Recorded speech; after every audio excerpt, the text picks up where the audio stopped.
I'm interested in how Ubuntu is here. I've been a big fan in the past, so tell us about it. So Ubuntu is still what it always was, which was the open source operating system. Linux operating system. We can see this is the Ubuntu Desktop. So this is specifically for the desktop operating systems. Like it's on a Lenovo here. It works on everything basically, even including Mac hardware, which is running on mine right now. But the reason we're here is because we noticed that there was a lack of availability of a quality operating system. Linux was a second-class citizen for VFX, and we were like, well, how do we fix that? So we've started working with a lot of people, VFX Reference Group, the Academy Software Foundation, and then a lot of the vendors here. One of the really good ones here is Blender.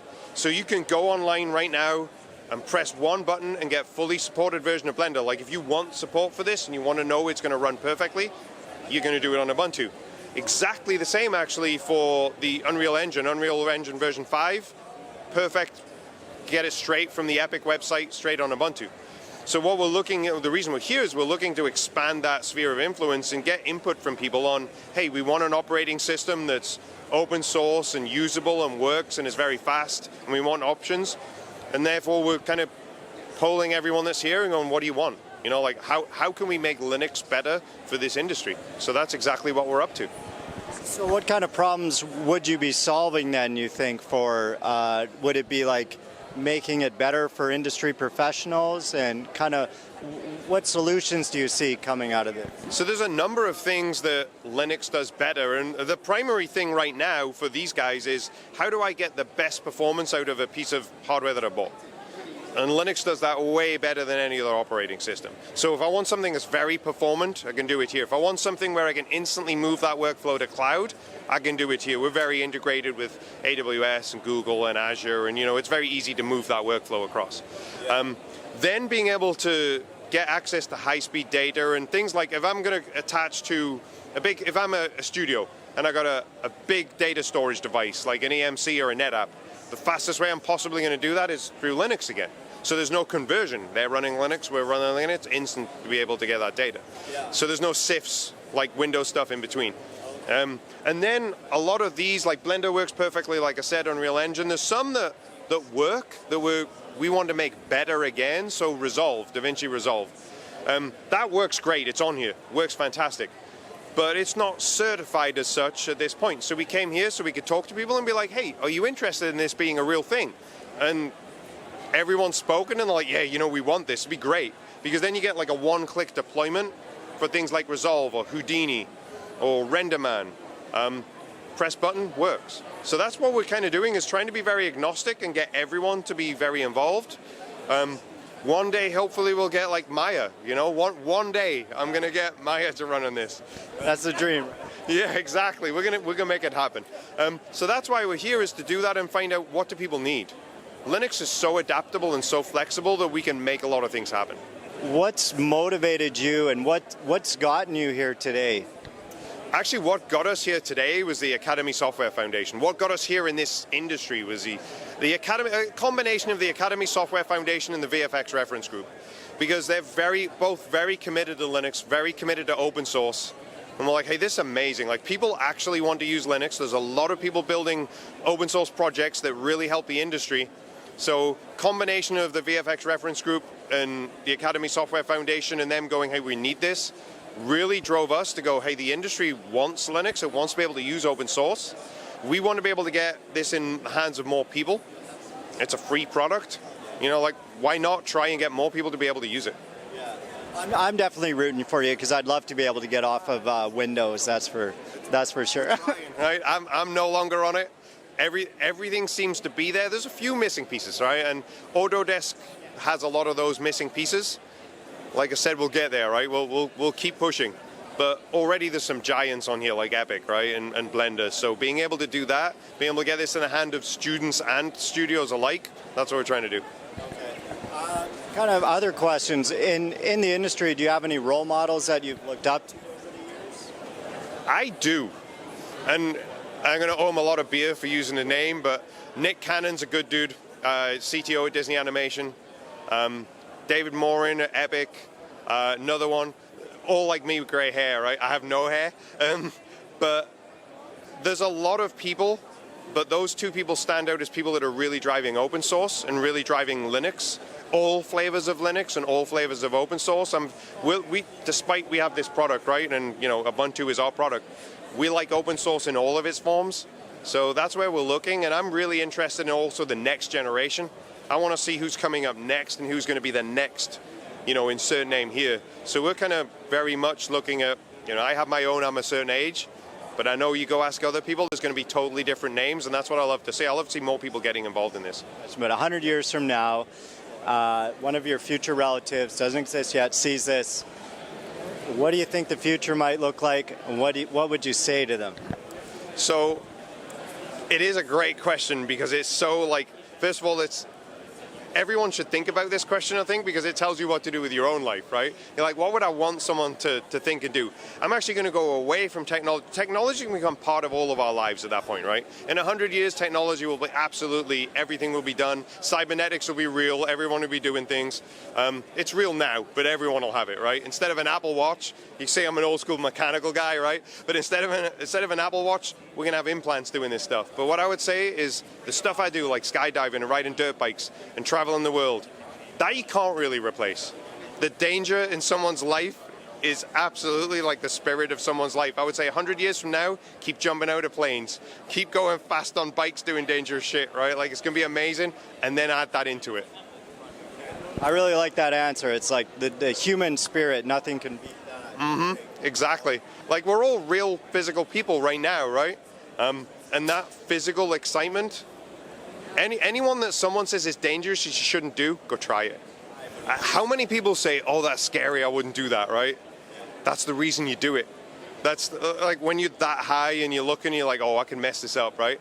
Man, the most fun in the world is when you're bad at something and you got to learn it again. Like, if you learn a new skill, Brazilian Jiu-Jitsu I picked up when I was like 35 years old.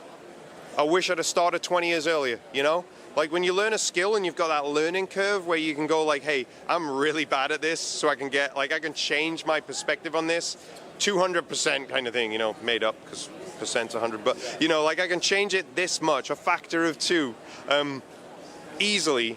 It's amazing to be bad at something again. I love it. So that's what I would say. I would say go be bad at stuff and learn things again and do dangerous things. So, hi everyone, nice to meet you. I work for Manus. We make motion capture gloves. The company's been around for about 8 years. We started making VR gloves for consumers. After about 2 years, we figured out that didn't really work. We had a ton of companies really interested in using gloves for VR, businesses interested in doing training, and along the way we developed into a motion capture glove, making highly accurate finger tracking gloves. I personally really like the technology that we work on because it's really bringing digital characters to life, which I think is in itself a really interesting challenge.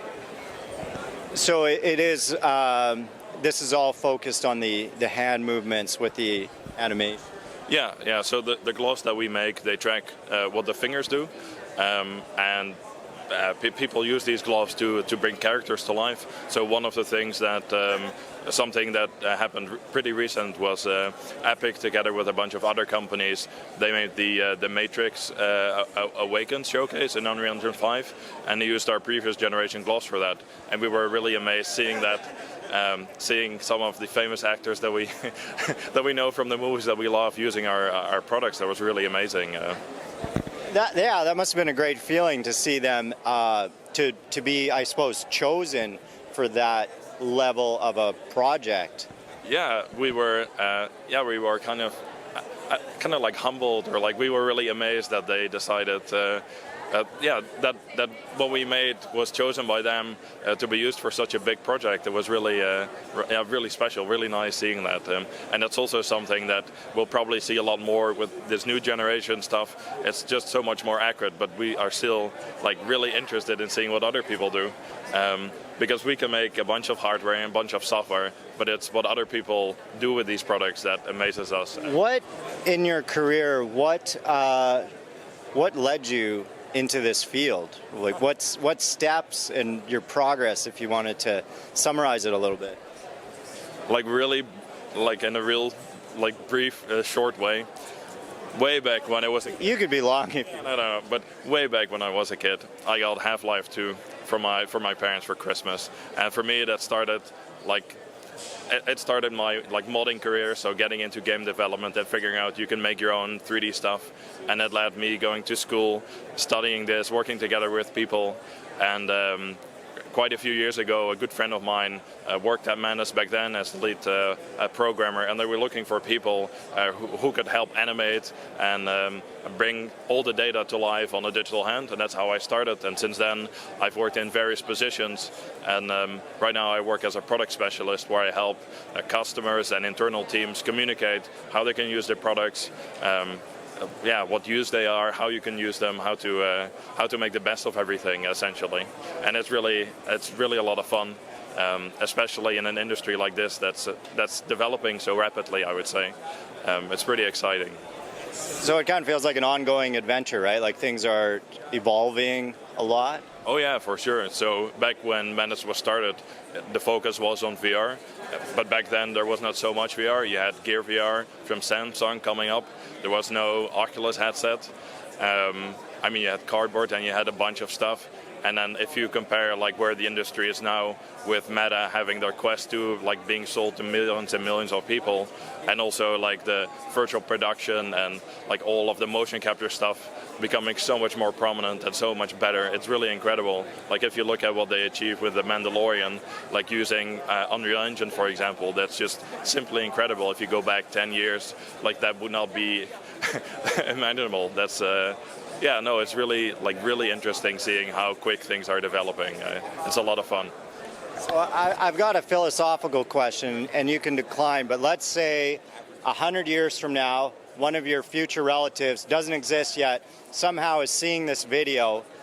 What do you predict their future might be like, and what would you say to this future relative? I really have no idea. I mean, if you go back 100 years and you would imagine someone in the 1920s hearing like what our everyday life is, like having a supercomputer in your pocket, using it to endlessly scroll entertaining videos. I really don't know, but I think it will be really different, and hopefully we'll be able to use all the technology that we use for good, for having people have a nicer and a better life essentially, but I have no idea. Well, it's interesting that you say for good, right? Because it seems like technology is a tool or a utility, and there's different ways for it to be used. So do you think that there is a moral obligation of some sort as technology evolves? I think when technology is developed in the beginning, people don't really know like what the consequences are of the technology. So we will probably see a high adaptation if something like really offers something, but it usually always takes time for people to figure out like what is a nice and balanced way to integrate this kind of stuff in their life, how to balance like the technology with your human needs, so to say. Kind of like that, I would say. I mean, I think people will always try to do their best to make something good, but it might take some time to figure out what is good, and people might have different opinions about what is good, right? Do you have any role models that you look up to, or people that have inspired you? There are definitely a lot of people that inspired me along the way, but I think the most important thing that like gives me inspiration is that the people that have dedication to achieving something, I think that like that is one of the most important things, like the inner drive, so to say, of wanting to achieve something. I think that is the most important thing you can have, because if you put effort into something and you continue to put effort into something, you will be able to achieve something. So you should definitely push yourself to try to do that. You shouldn't give up. I think that is important, and I think when people have role models, it isn't just what they say, but it's also like following through, I would say. So definitely there are a lot of people that say very inspiring things, but acting on those things or acting on your own kind of convictions is very important. Don't sit down and like say, oh, I can't do that, I can't achieve that. You should definitely try, and if you try enough, I would say in many cases you also achieve that. Do your best, try to achieve what you want to achieve. there isn't much more you can do, I think.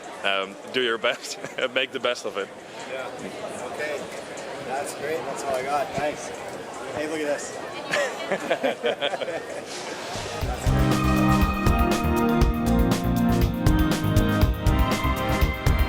Hey, so I'm Neil at OptiTrack, brand manager, and kind of helped to build this whole experience, which you saw here at SIGGRAPH. We're just really happy to be back at SIGGRAPH, the first time in 3 years. We've been thrilled with the results in terms of the conversations we've had, just kind of sensing the excitement in the industry, just all around the convention center. But today we're really excited to show off the new train marker sets in Motive 3. So, if you've seen skeletons tracking before, you've seen objects tracking before, but now we can track fluid objects, so blankets, ropes, dogs, cats, things that are not traditional bipedal skeletons. So we couldn't think of a better example than to show a trampoline. So we have two trampolinists who are, still in the show a bit, but in our view, the fact that we're tracking the deformation of the trampoline itself is the most amazing thing. So our hope is that creators can see that and just find out new ways that they can track things they never thought they could before. Like you could have a Batman in a mocap suit, but also he's wearing his cape, and you could track the cape along with the body and have real-time data of an actual cape. Or track it. We may fill this booth with puppies at next year's SIGGRAPH and track the dogs around as people play with them. So it's really an amazing technology. It's one of the most proud releases we've had to date. It's called Motive 3.1 is the software release that's coming out in. But it's just a really, really cool technology, and the reception's been fantastic. Yeah, I noticed the markers underneath the trampoline, and then I've seen a lot of what seems to me really innovative stuff. Have things changed in the last few years? Not necessarily. You did notice that I was going to talk about that. You noticed it. So we do have markers underneath the surface of the trampoline, as not to interfere with the bouncing for the performers.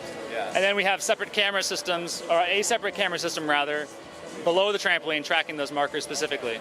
Yeah. And the volume is actually digitally separated into two. So I guess that's another kind of feature that I didn't discuss yet, but the ability to take an existing capture volume and segment it into multiple smaller capture volumes if you want, and then join those back together as you need. So how did you find yourself here? What in your career led you to be here today where you are? Well, actually, just as of 3 days ago, it's 7 years at Natural Point for me, I grew up in just loving technology. So at college, decided to go for marketing, but with a tech lean.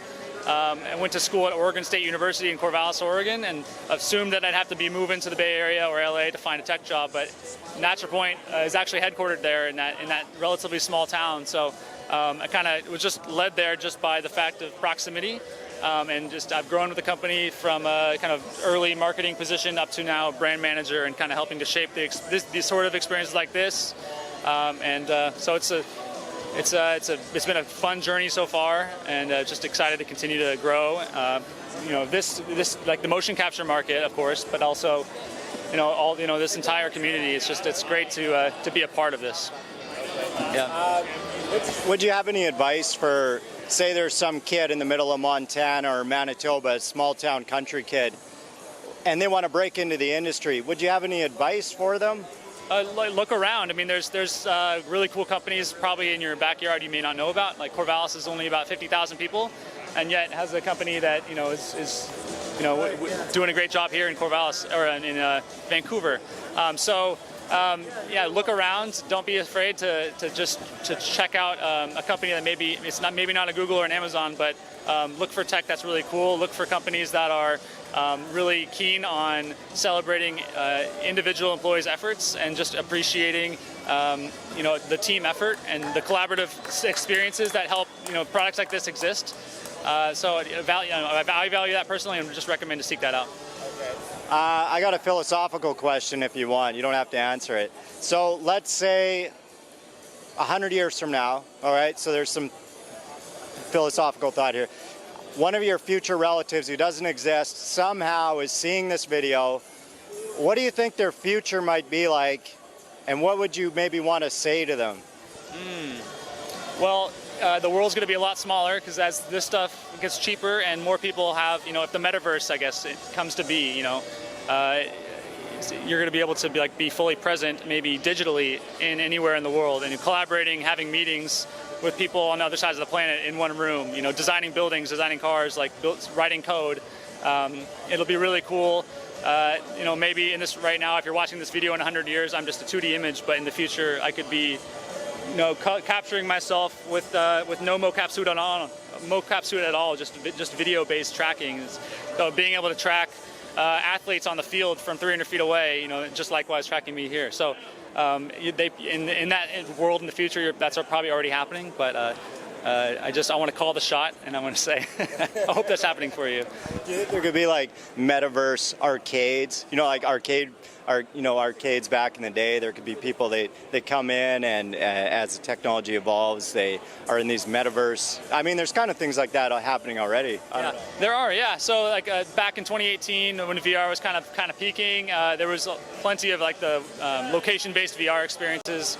The Void, most notably, had 3 to 6 people at a time going through a literal maze of big walls and physical. If you're in an elevator in VR, they have vibration motors in the floor that help you feel like you're going up, and just all sorts of cool tricks on the brain. But ultimately, an experience where multiple people are going together into a space and either fighting something or solving a puzzle. Kind of maybe some escape room elements, but catching Pokemon. Maybe. Yes, exactly. Pokemon Go, but fully immersed in it. The metaverse will enable that experience, but you don't have to be in the same room at all. You can be, like I said, all over the world. But it'll be really cool. Well, I'm just thinking too, and it's you could see more of a mix between exercise and video gaming. It could become a highly activity, you guys have the trampoline here, so I'm just thinking about what the... Yeah, we could use some reasons for tech to get us moving again, because we don't want if you've seen the movie WALL-E, we don't want to just be stuck like this on our phones and then our bones deteriorate, so we're getting philosophical again. But it'd be good, more technology that gets us moving. We actually have Thierry here behind you, who's a PhD in biomechanics, so he sells into that market. So helping to use our technology to make sure that shoes and treadmills and workplaces are safe and good for knees and ankles and feet. This is just one example of how you use our technology. You could also use it to track drones. I mentioned VR. You can track neurosurgery, the instruments you use to do brain surgery. You can have a camera system in that space and know exactly where the point of your probe is, inside of a patient's brain. So pretty amazing stuff. And it's stuff like that just is constantly being revealed. We just make a really good measurement tool, honestly, is kind of what it is at its core. You could say it's like a paintbrush. We make the paintbrush and the canvas, and then it's just up to you and other people at SIGGRAPH and other customers to kind of see how to paint that picture. What motivated you to get into this business, to find yourself where you are today? I've been in it for 24 years. I love helping people out, providing solutions, and mocap has been around and continued to evolve, and it's exciting to help people out with all the different things they can do with our technology. And as expanding, we'll continue to expand from biomechanics to animation to VFX, virtual production, VR, and metaverse into the future. So pretty exciting. Do you see any changes in the next decade for your industry? Yeah, I think things will evolve. Computers get faster. We're going to look at different technology and AI and eventually some things with markerless as well. So we're going to continue to be forward thinking and allow the customers to have a solution to do the projects they want to do. So, where did you find this great talent here that I've been here for a couple days now, and these guys are non-stop. They're actually local dancers, and they're doing a great job, and they are Energizer bunnies. They've been here all day and another second day, and they're still dancing and showing off the mocap motion in real time. Yeah, just doing backflips in the background here. And so you're from Buffalo Grove, Illinois. Well, what do you think of Canada?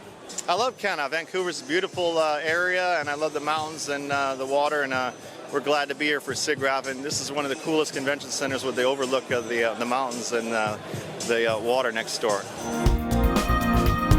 I'm glad to see Blender here myself. Tell us about Blender and where it is today.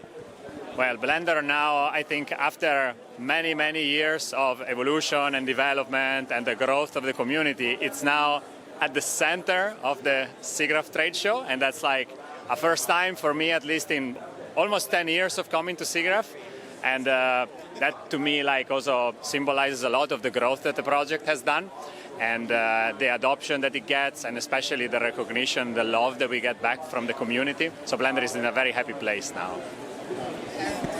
Where do you think Blender might be like 10 years from now? Where do you see the future of Blender going?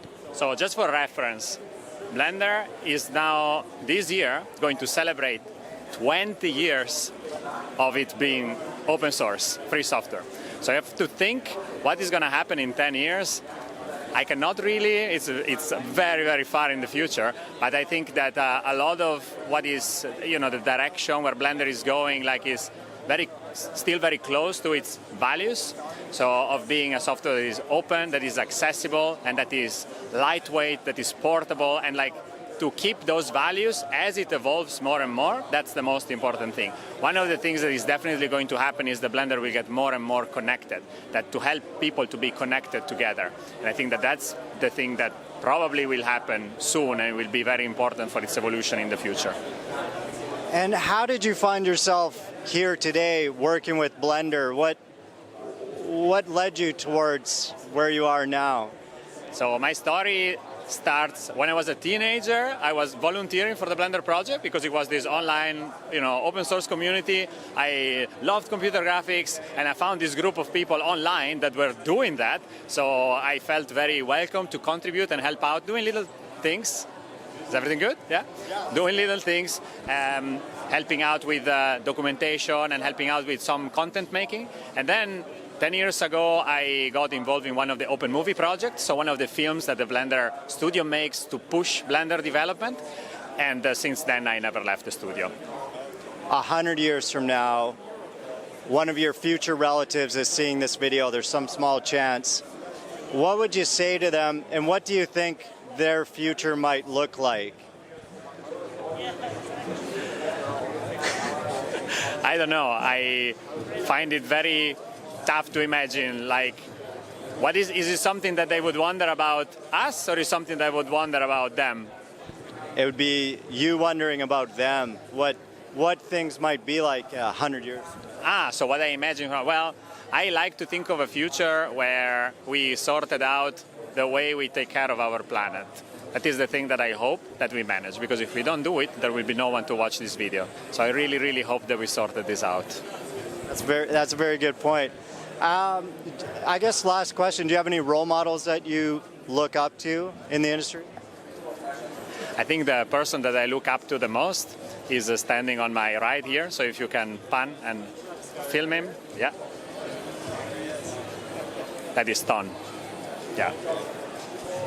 What's option that as, okay, Ton, the original maker of Blender, the chairman of the Blender Foundation.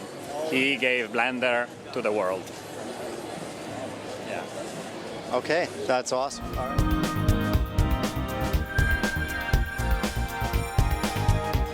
It's kind of a little bit of a winding road, but I got into visual effects early in my career, working with green screen and pre-visualization work.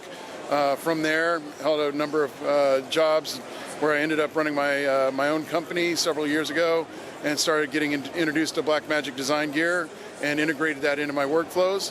When I had finished up on the projects I was working on, opportunity presented itself to join Blackmagic and help with the business development, and that's what I do right now. I head up business development for the Americas. Early in my career, looking at some of the works from James Cameron, who was coming into the market with the Terminator.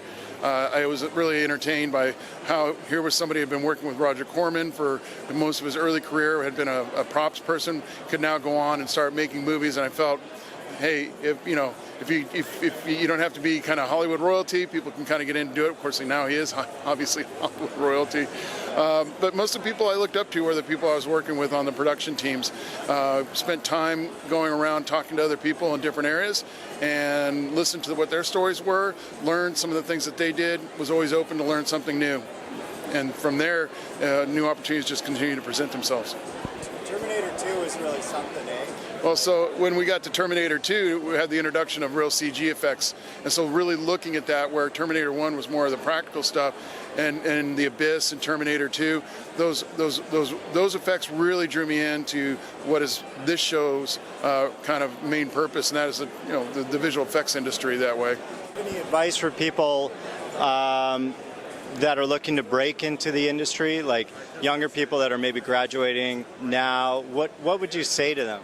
Download DaVinci Resolve and start working. No, in all seriousness, the foundation of this company is built on access to high-powered tools at affordable prices, and it's a barrier reducing kind of endeavor to go out and say, hey, I want you to have access to the tools that you're going to be able to work on. So our DaVinci Resolve product is 95% of the product that we have a paid version called DaVinci Resolve Studio. So you can download for free and start working in all the same tools that are being used on 80% of the movies that are made in Hollywood. Color grading, visual effects, editing. So focus your time on those. Make sure that you take on projects and don't just learn techniques, and volunteer to be a part of anything that you can early on in your career. Just be a part of the whole process and learn. I think that's great. It's all okay. I normally don't get interviewed about myself, but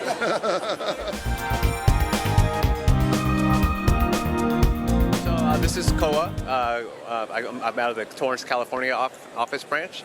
What we do is I work with our parent office in Japan. We make optics, so we've been doing this for over 70 years. Still developed and manufactured and designed in Japan.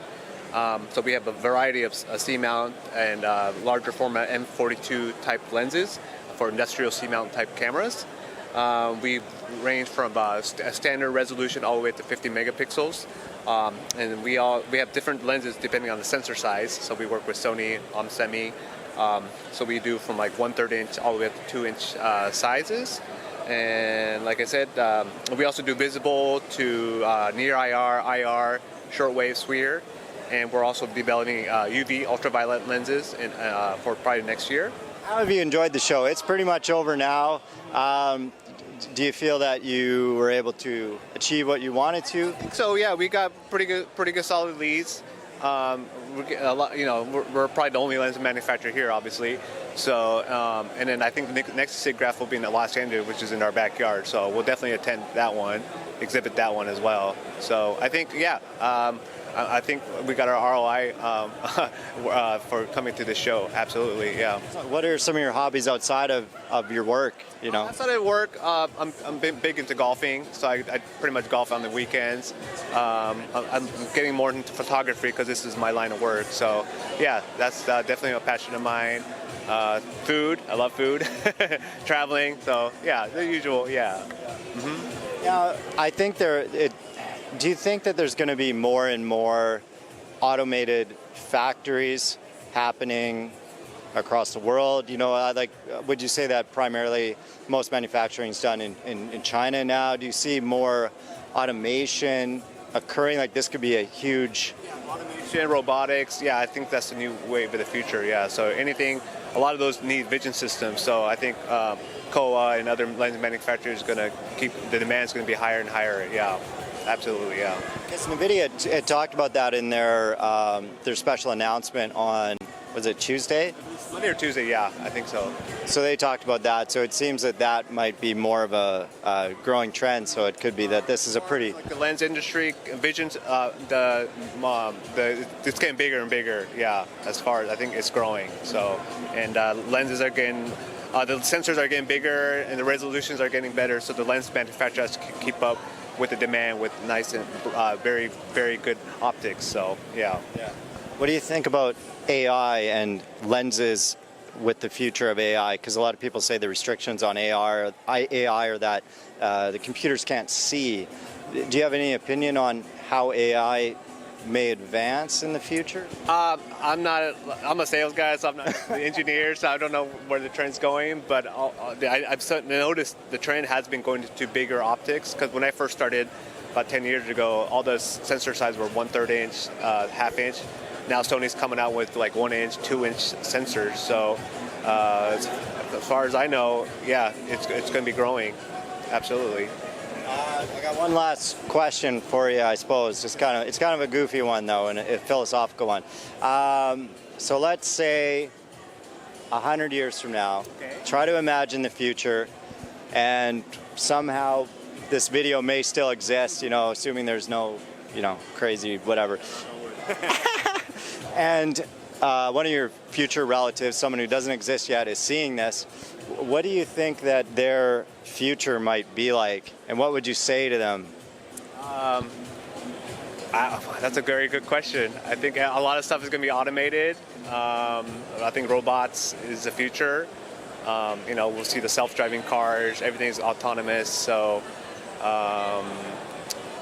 just I think programming, right? That's everyone say go get coded and stuff like that. So everything's, I don't know. I think life's gonna be much easier from now on, but I could be wrong. So, yeah. Well, I hope you're right, because like, you know, most people think of the future and it might seem kind of post-apocalyptic and all this other stuff.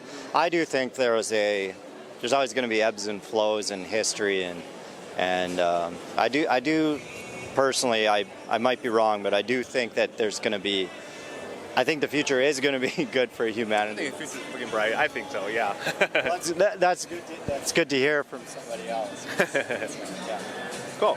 All right, that's it. Thank you, Robin. Yeah.